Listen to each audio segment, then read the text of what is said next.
Well, a very good morning, afternoon or evening to you, depending on where you are joining us from today, and welcome to the launch of the Legatum Institute's study on economic openness across Morocco. My name is Jo Nussbaum. I'm the Director of Communications at the Legatum Institute, and it's my pleasure to welcome you and to host today's event. At the Legatum Institute, our vision is to create the pathways from poverty to prosperity around the world.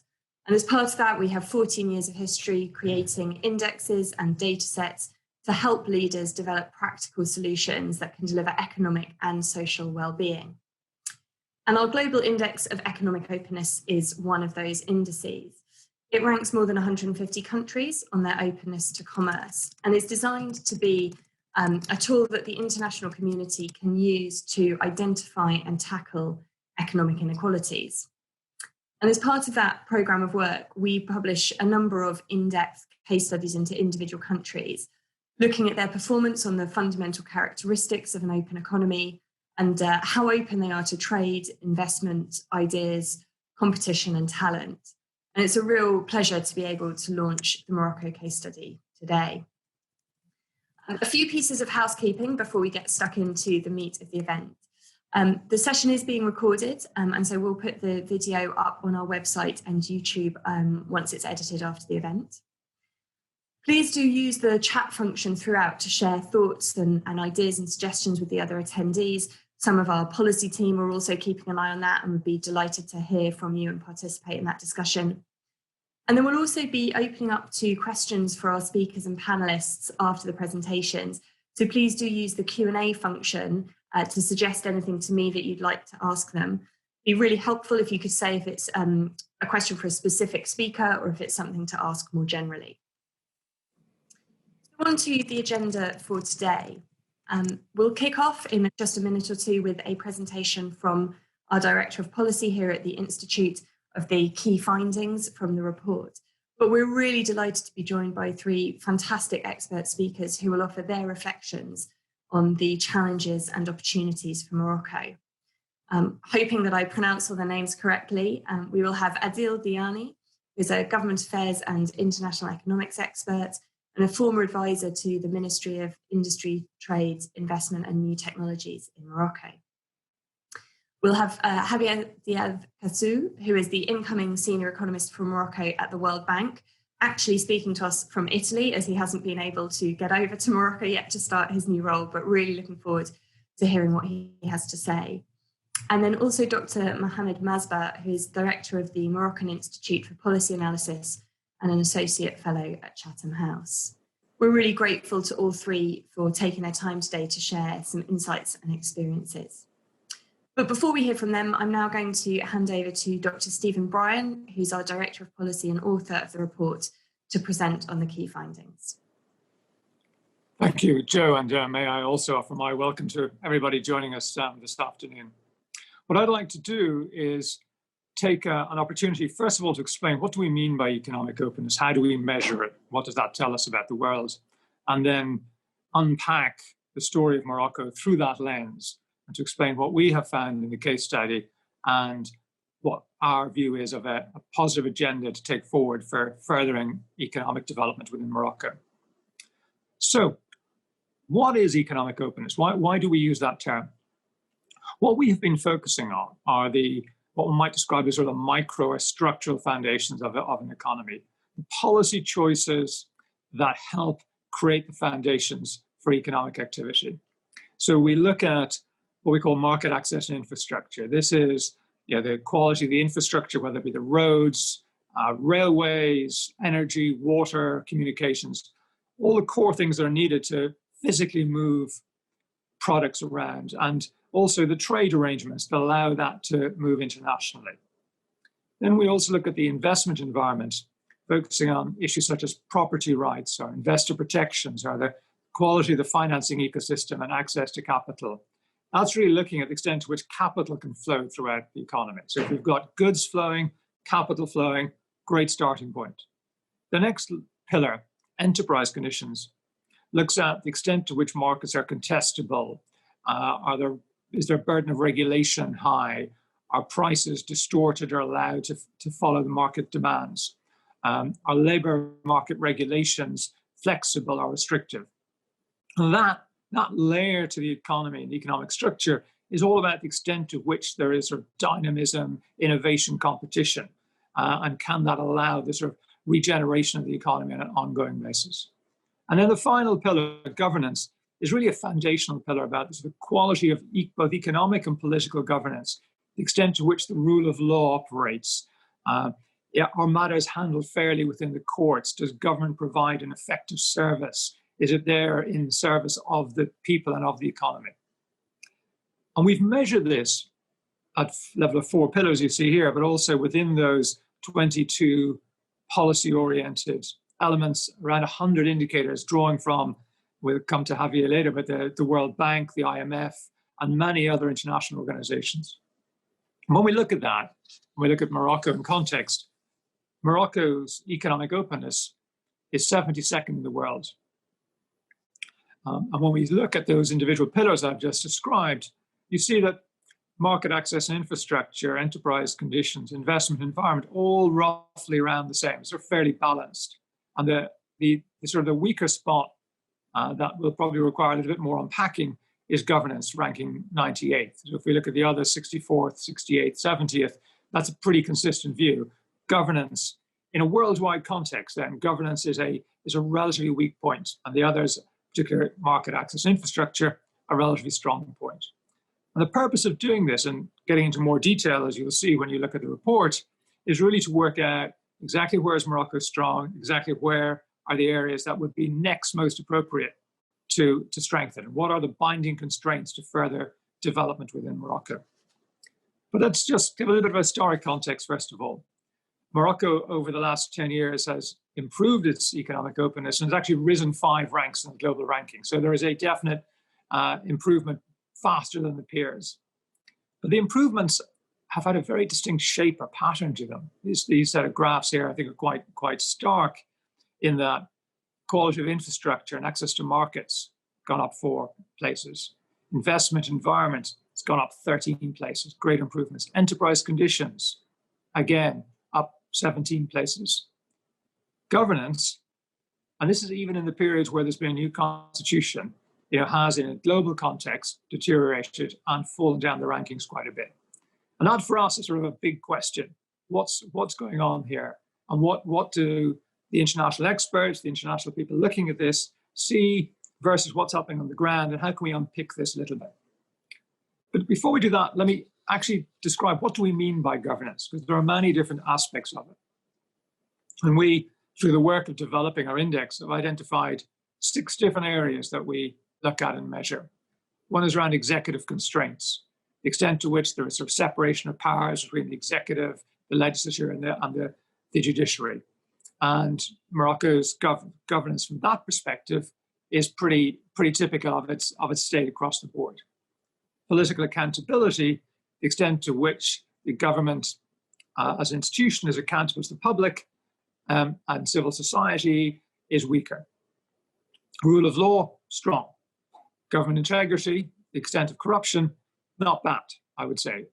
If we're talking about 72nd, the overall position for Morocco, 79th, a little lower, but that's not too bad.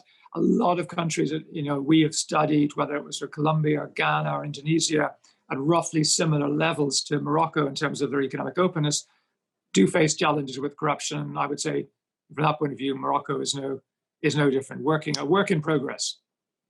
The other area, though, that has come out as sort of an important issue is government effectiveness. To what extent does the government efficiently manage the provision of services, allocate capital effectively, coordinate policy, perhaps between national and local government and between ministries? These are areas where, again, from international surveys and from our own research, there's a question over what needs to be done there for Morocco.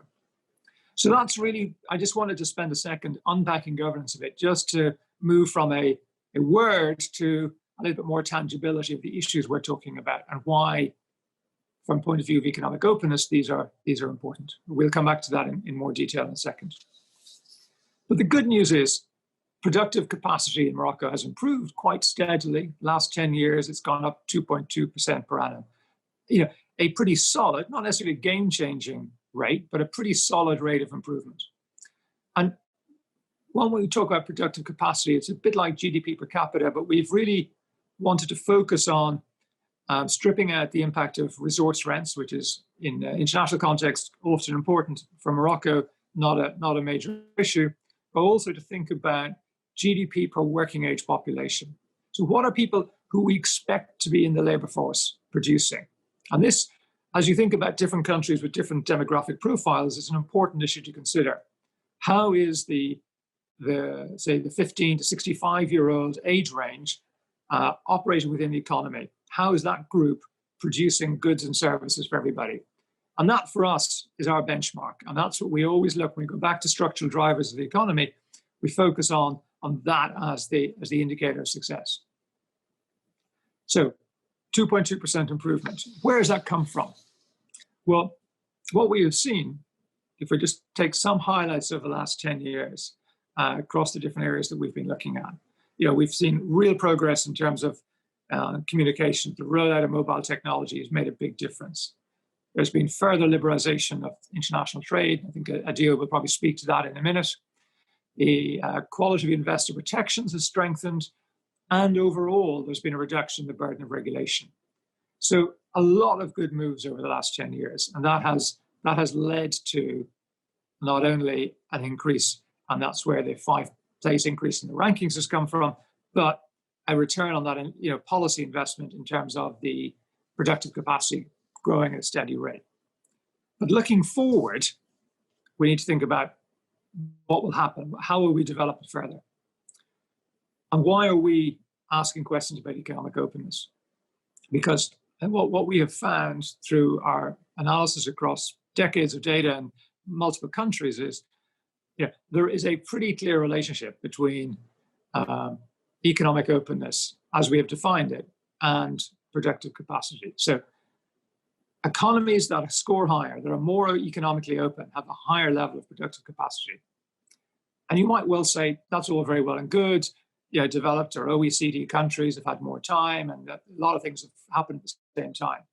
But if you look over the last decade or 2 decades, what you can also see, though, is that economies that have become more open have also increased their productive capacity. So even in a decade or 2, you can see that relationship holding. So whether it be countries that have disproportionately improved their infrastructure or market access, or countries that have disproportionately improved their investor protections, they have also disproportionately improved their productive capacity. So there is juice in getting these structural drivers right, and there's a return on that policy investment. So with that context, what could Morocco do? What's the potential?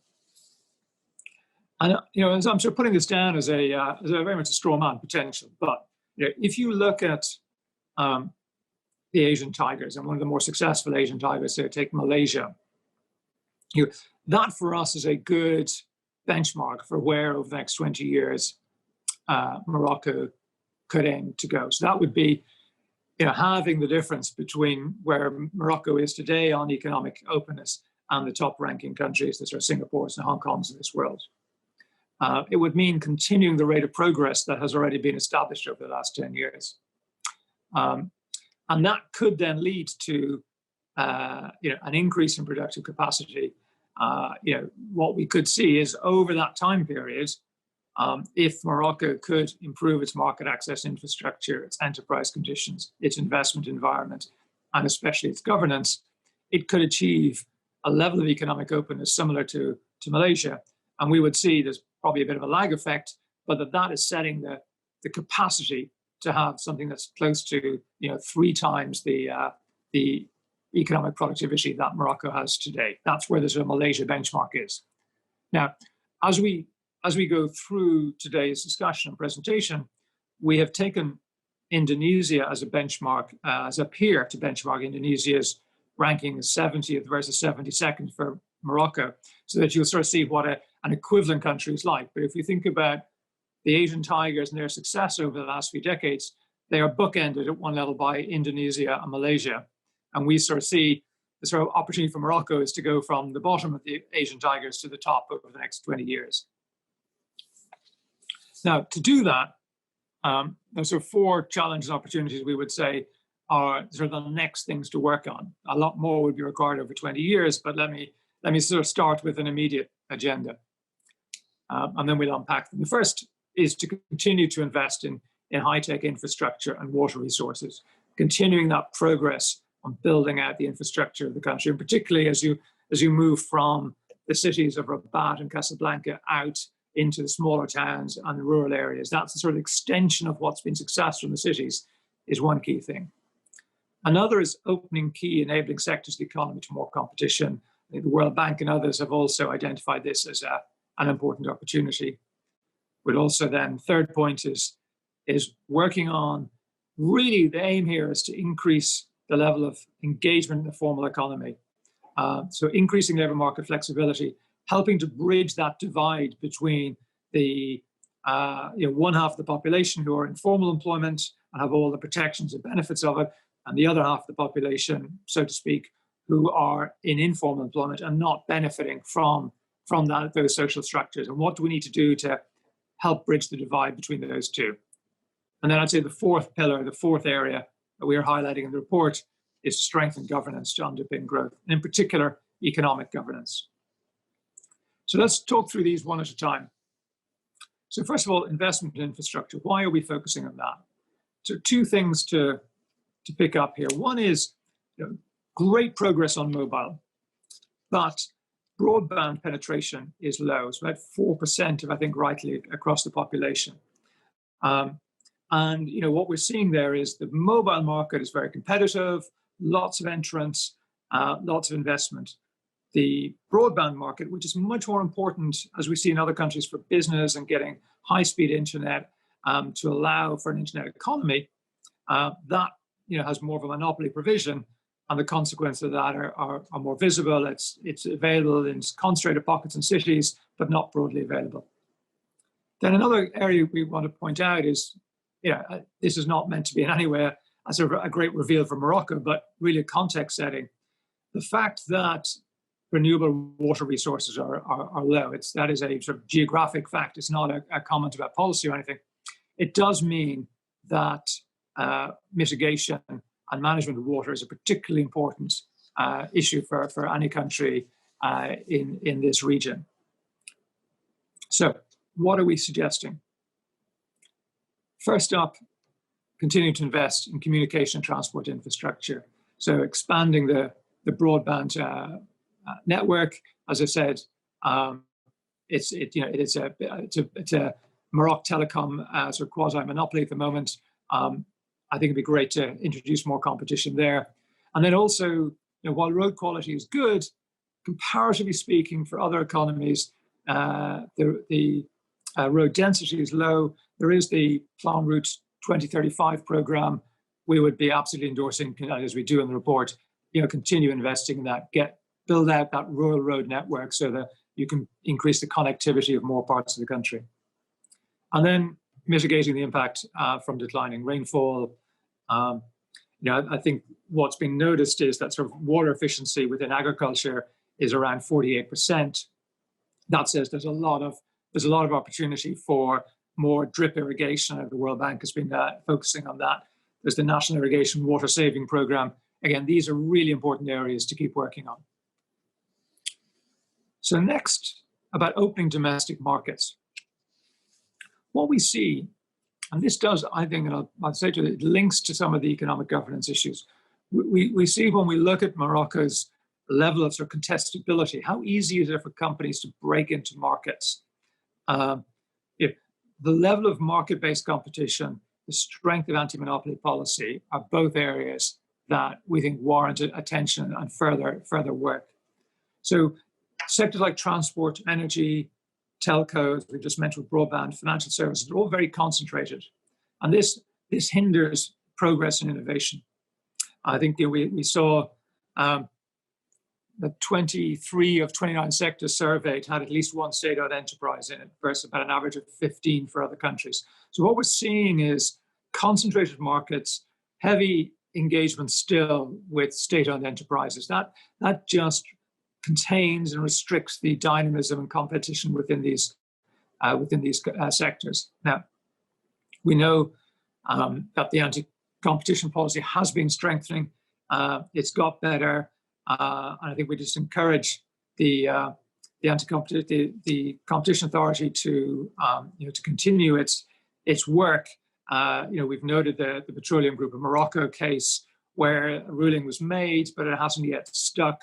It's really getting to the point that the competition authority is able to make rulings that they are accepted, and people work with that and see it as a strong and important part of the economic governance system. We suggest that over time, the privileges and access the state-owned enterprises have are contained, so that, again, you allow more people coming in, more players coming into public procurement, more players having opportunities to create service offerings. And then the other part about competition is the agriculture markets. We think this is, particularly as irrigation gets worked more efficiently, this is a great opportunity for an area of real strength for Morocco. But there's going to be some negotiations and work with the EU and other places to really get to the point that you've got an agribusiness sector that is able and is confident and strong enough to play on its own terms, accept competition, and be strengthened by that competition. Third area, labour market flexibility. Here we are seeing relatively high levels of unemployment, particularly youth unemployment, and high degrees of informality. And it's that combination that suggests that the rules, the setup for the labour market actually creates as much of a barrier for one group as it does provide protections for the other. And I think it's worth questioning whether that balance is working. So again, when we look at global reference points and global benchmarks, these are areas where Morocco is coming out to below par, as it were. So when we look at the overtime rules, the minimum wage laws, these also are barriers. So what we would be saying is continue the work on extending flexibility in temporary contracts. Obviously, in July there were some flexibilities. We would say keep going on that. Look to reduce the cost of redundancy. It has moved from 85 weeks of wages down to 21 as a benchmark. We think, from a worldwide point of view, it's worth pushing that even further if you can.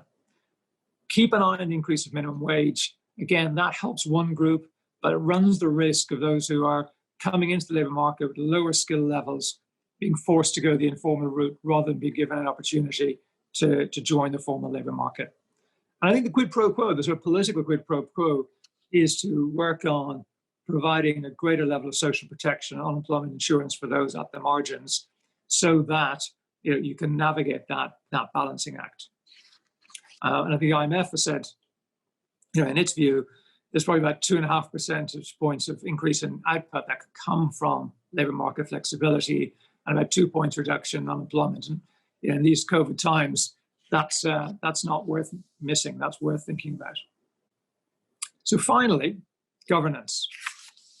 Now, clearly, as we've had lots of conversations with people as we prepared this report, there's a very active debate. And one of the very sort of healthy to have a good active debate on political governance. But I'm going to focus this on primarily the sort of more operational side of governance.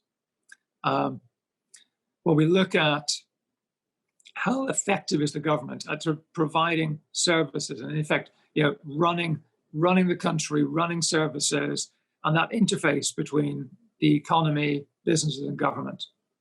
And what we see here is another area where, again, comparatively speaking, Morocco has an opportunity to work on and to improve. So there's a question over public financial management. How efficient are assets getting used? How efficient is the budget getting managed? There's another question around implementation when we look at these expert judgments from BTI, the Bertelsmann Transformation Institute. So what we're seeing on implementation is the big projects get implemented pretty well, but it's the broader range, mid-level to small-level areas where government's implementation processes seem to be weaker. And on one level, that for me is, a sort of an image that comes across a lot when I talk to people and research Morocco, that the sort of the big projects, the cities, work well. They look and feel like one country, and then the smaller towns, the rural areas have a bit of a divide. And I think this is sort of one of the issues, and one reason why we've called this report Economic Openness Across Morocco. It's actually, how do we make an environment such that the entirety of Morocco can benefit from what pockets are already definitely benefiting from? And a part of that, I think, also needs to be thought about the decentralization. Has that process of decentralization, which undoubtedly is aiming to achieve more of that, has that worked, or has it simply developed duplication of resources and overlaps and confusion? So I think a good intention question about the execution. So our recommendations here focus on improving effectiveness, continuing to strengthen the anti-corruption efforts. This is one of these sort of never-ending efforts. But I think what we have seen when we look around the world is other countries are managing to push that further. So places like Mexico or Senegal or Bulgaria or Serbia are all countries that have, in effect, we would say have leapfrogged Morocco in their efforts at anti-corruption. So these are countries at roughly the same sort of levels of government integrity, but have made more progress. So maybe there's some read across there. I think there's good work on the telco to establish independent regulators. I think electricity and other areas are not quite as developed. Again, I think it's really well worth establishing clear independent regulation that is forceful and strong. And then, particularly with respect to the commercial courts, continuing to reform the judiciary, greater investment in training. I think the Ministry of Justice has recognized the need for more transparency, for publishing case reports and so forth. So there's work to be done there as well. But I think the big issue here is probably continue the anti-corruption work and the legally independent regulators. Because for us, this link between the quality of governance and the impact of economic governance, how is the competition authority regulated? How are other areas regulated such that you've got a politically accountable government knowing it has to create a level playing field for players and is not playing all favorites? So to conclude, our sense is keep focusing, keep that momentum going on the transformation. When we look around the world, what we've seen is Morocco, like many countries, has addressed issues that are procedural, that are relatively straightforward politically to do, and absolutely essential.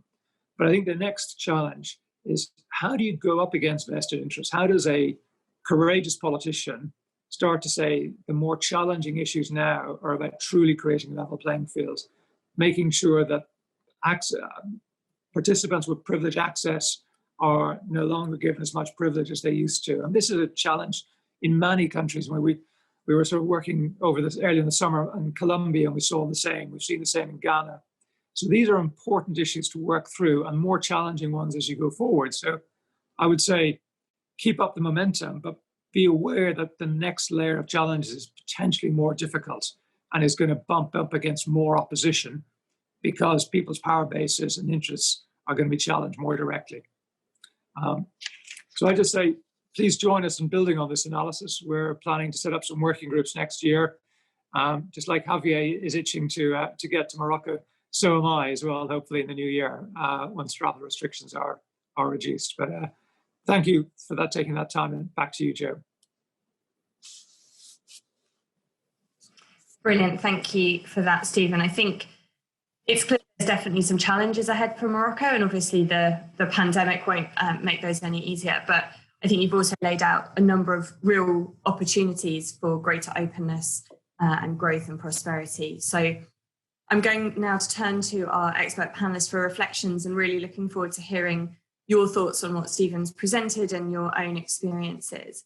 I'll come first to Adil Diani. You've authored a number of studies and papers looking at sort of public policy reforms in all sorts of areas around economic integration, energy, trade, industrial competitiveness. Could you maybe start by just providing us with a sort of an overview of trade policy in Morocco and what some of the reforms that have improved the situation over the last 10 years have been? Thank you very much, Joe. Thank you very much, Dr. Stephen, for your presentation. Welcome to our guest. Is it okay? You can hear me well? Yeah, thank you. So I will reflect in a nutshell about the overview of the liberalization process in Morocco.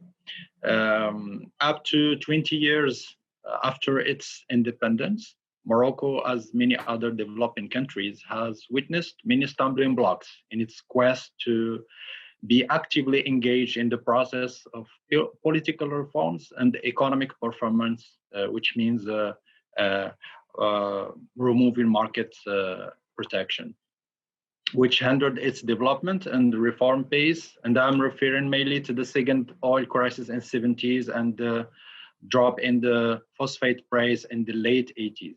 But after that, there was the first steps of reforms in the form of the stabilization program and structural adjustment program in cooperation with IMF and World Bank that bring deficit under control, discipline the inflation, and improve the market efficiency. But in the 90s, Morocco witnessed the implementation of more reforms focused on reducing the budget deficit, transferring the economic power to the private sector by accelerating the privatization, which is an ongoing process until now, remove market protection, and reducing direct public intervention, mainly after the joining of Morocco to the WTO.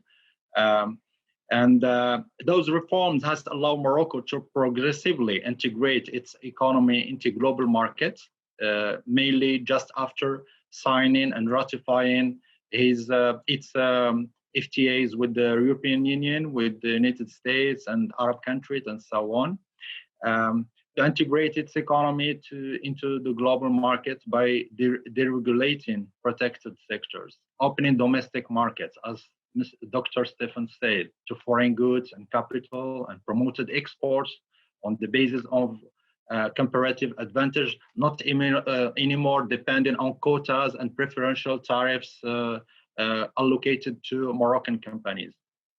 But still, in that time, we were more concentrated in a limited list of commodities at the export with low technology and labor-intensive content.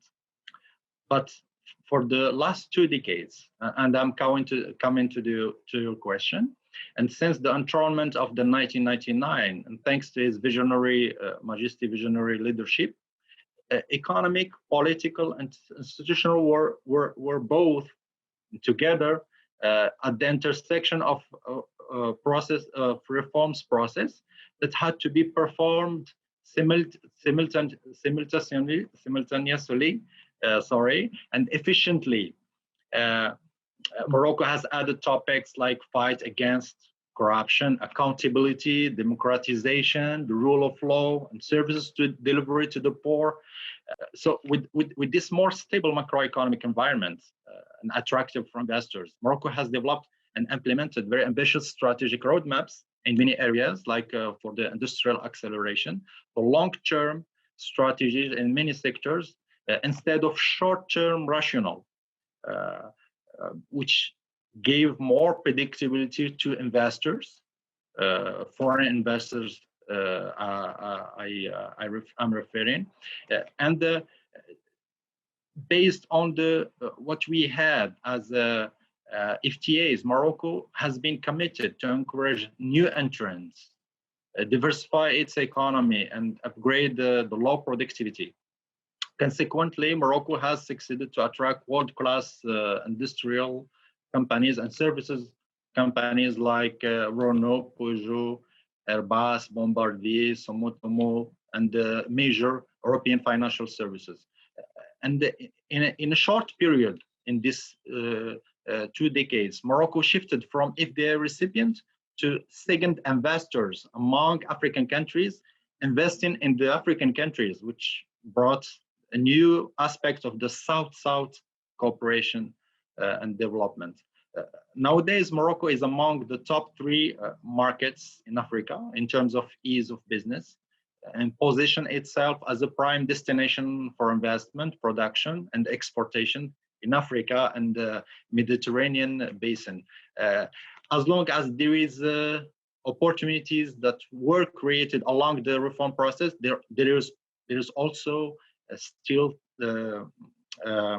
serious challenges, and Morocco is full aware of that.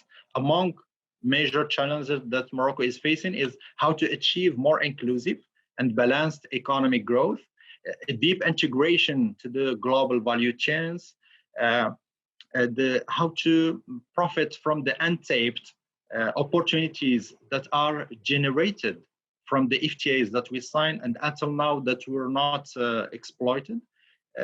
And we are, and I'm aware, and I think that you are aware of the fact that we also we are part of the African Continental Free Trade Agreement, which brought also additional markets and more opportunities along with the more challenges. And I will conclude at the end as a economy that have work its political and social reforms. We didn't miss the part of the sustainable development. We are working more on environmentally friendly and socially responsible investment. Meanwhile, job creating, adding more value added to our economy and managing sustainably our natural resources ecosystems. At the end, Morocco, I think that he has touched the three main pillars of any economic performance, which are the connectivity, by working on the logistics infrastructure and so on, communication, the competence on focusing more initiatives and public budget to the human development, and the third one, which is the competitiveness, which will bring our economic tissue to add value and contribute to more revenue, fiscal revenue to the public budget. And thank you very much. Thank you, Joe. Thanks, Adil. Really interesting perspective there. Thanks for that. And just a reminder to everybody attending, if you have got questions for any of our panelists, do send them in through the Q&A function while people are speaking or afterwards, and I will try and get through as many as we can afterwards. I'm now going to turn over to Javier.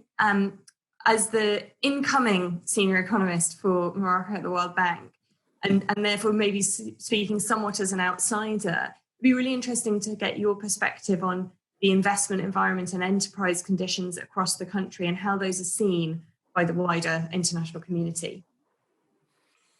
Well, thank you very much. I'm delighted to be here today. It was a great pleasure to have the opportunity of reading the report.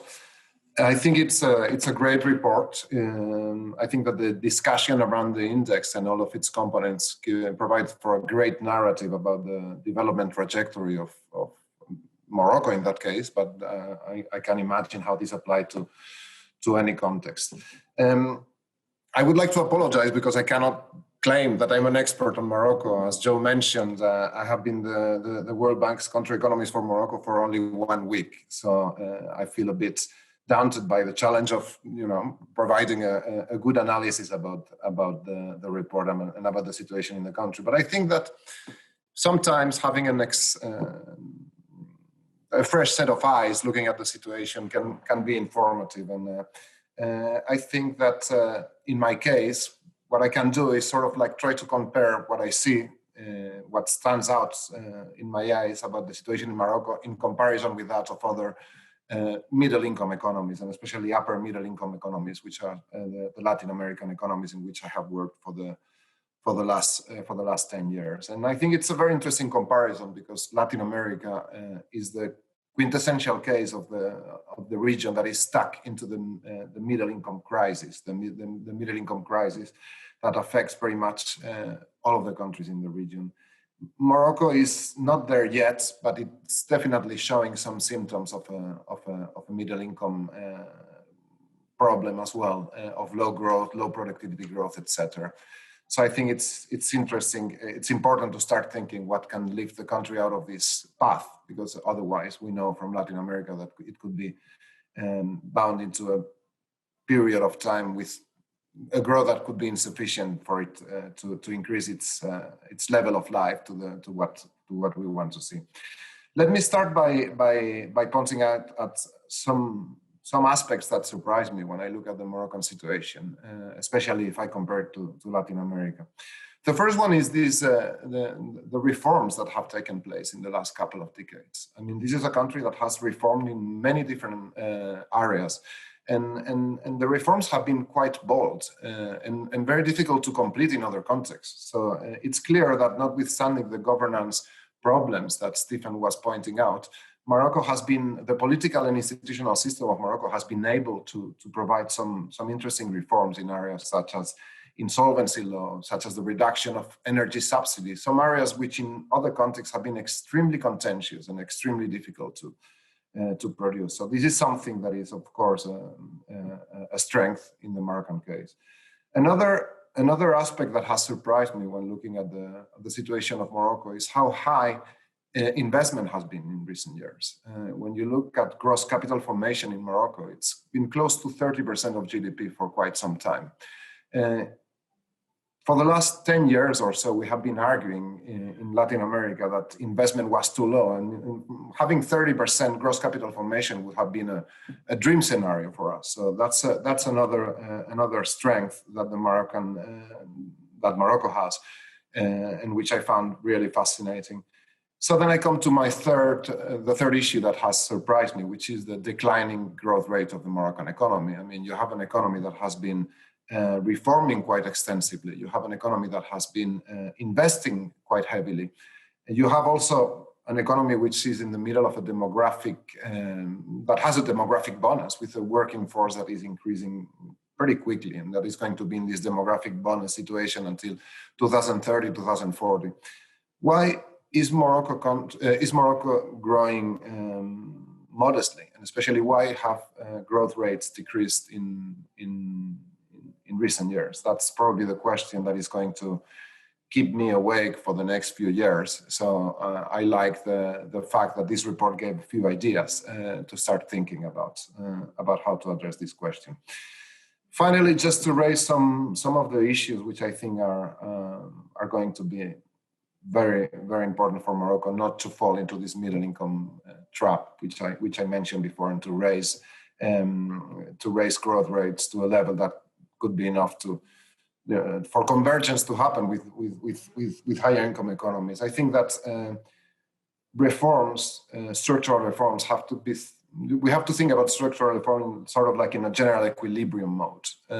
You can be very ambitious in some areas, but unless you have a holistic view, you are just creating some bottlenecks in the economy. And it might be that even very ambitious reform, if only taking place in localized parts of the economy, do not yield the aggregate outcomes that we would wish to have.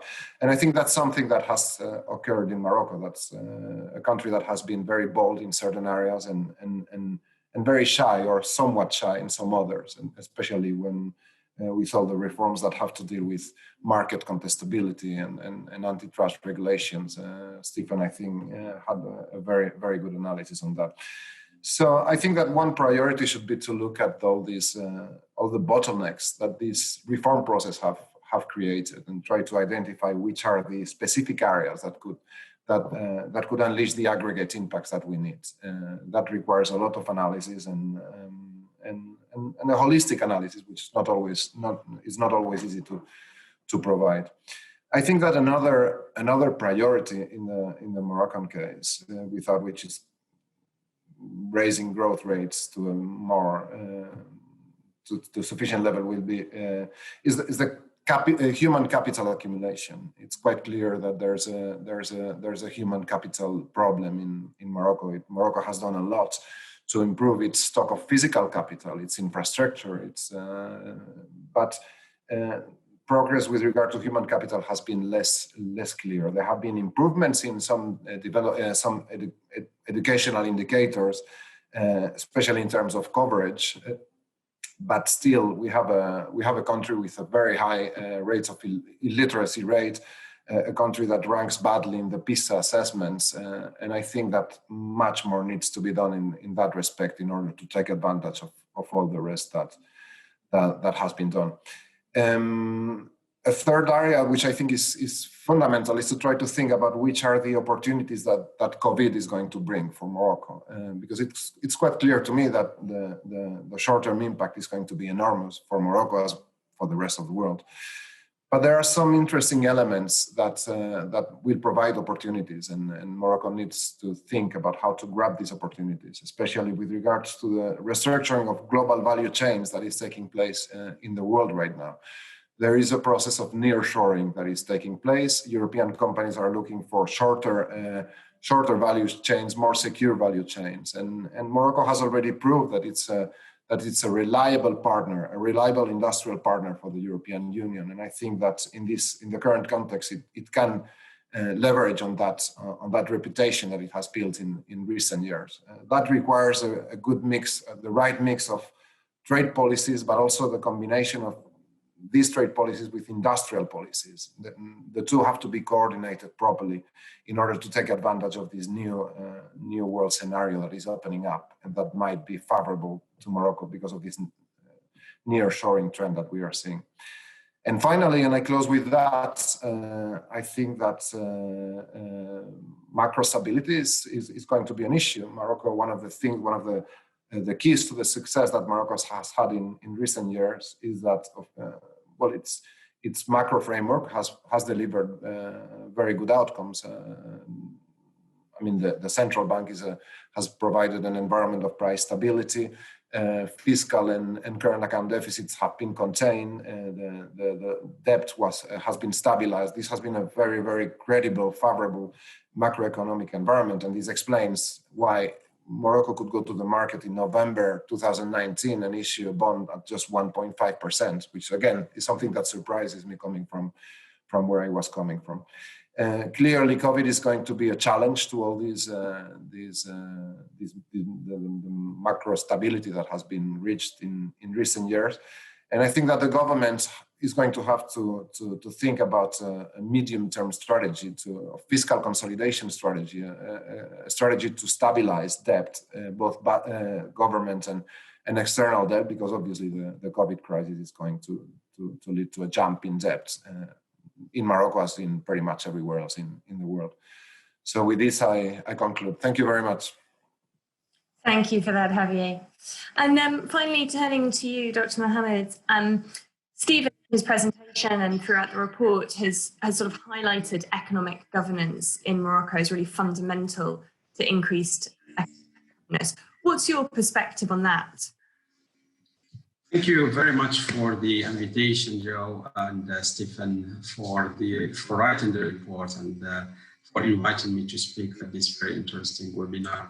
So I was really joyful when I was reading the report because many of its conclusions actually are similar to several papers and work research we have done in the last few years. So when I discussed initially the report with Stephen, I told him that it's really important that the conclusions, without meeting each other beforehand, was actually close together. So thank you again for the invitation.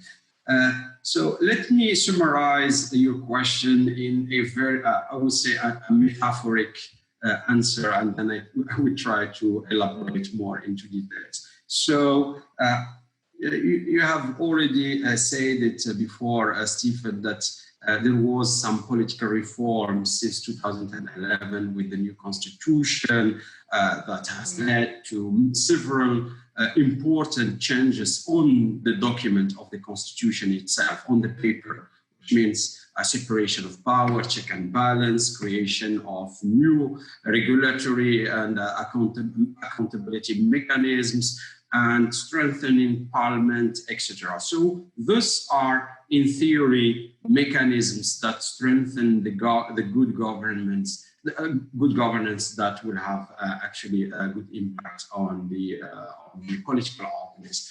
But this actually, and here is my point, is that all these are actually on paper.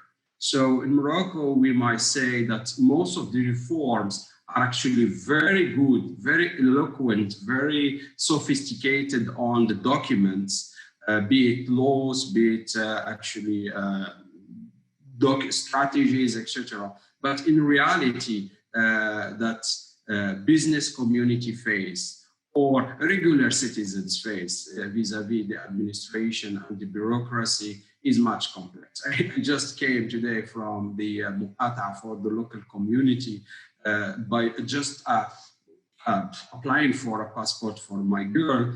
And in paper, it says you have to have these papers, but when you go there, you will find other documents that it will take 2 more days or 3 than it should expected. And then you have to wait 10 more days, but actually, which in paper, actually, you can do it in 1 day. So what I want to say here is that on paper, actually, it's very easy, straightforward. You have everything online. You can do. All you can do actually for the passport is just to fill the form, but everything else, when you have the contact with personnel at the administration, it's another story. So one of the most challenges, I would say, is that those reforms actually are not really reflecting the reality. And in one of our papers, actually, we have done a few months ago, we ask this question: why Morocco actually has been ranking very well at the Doing Business report by the World Bank. I mean, now it's 53, while in the same time it did not reflect or it did not improve its growth rate. When Morocco ranked below 100 in the Doing Business, it's 15 or 20 years ago, actually its growth rate was much higher. It was almost the double. Now with increasing its ranking on the Doing Business report, actually the growth rate actually is very low. So our discussion in this report actually was that we had some critics on the report itself.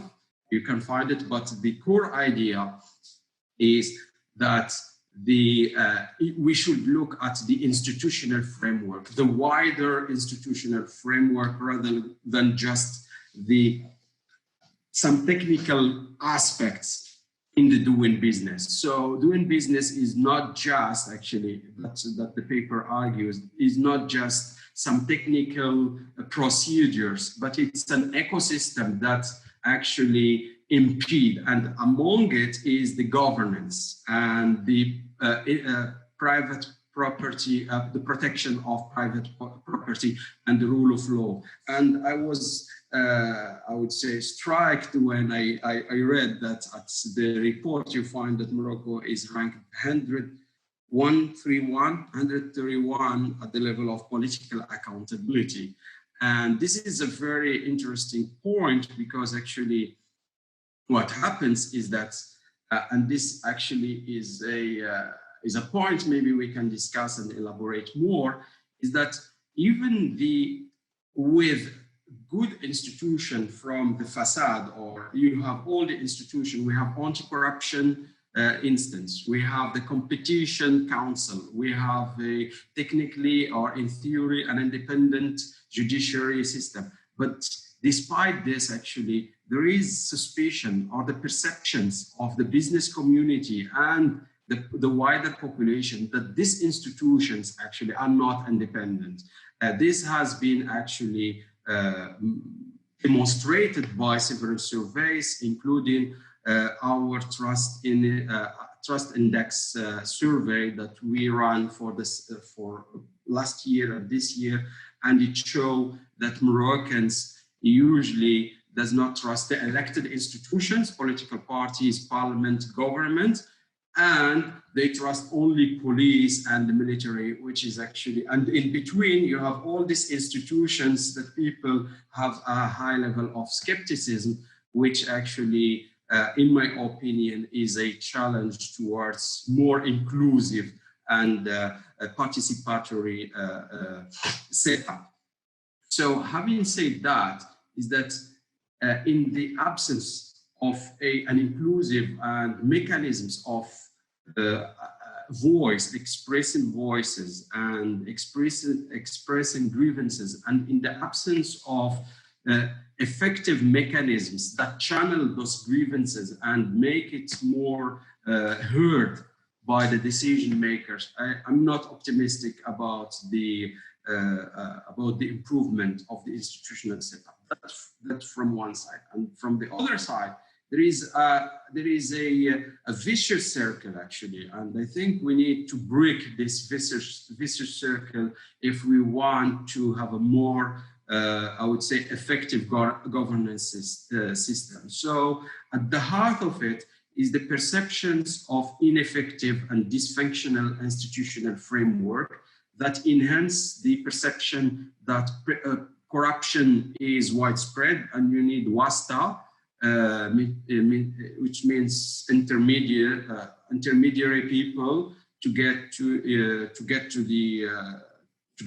what your rights or whatever, or corruption, and then this enhance the disengagement from formal political participation, because people knows that the formal institution or electoral institutions actually are not efficient, and then enhance the distrust in the political process. And you see that this vicious circle is strengthening each other. You need to break it somehow. I don't know where to start,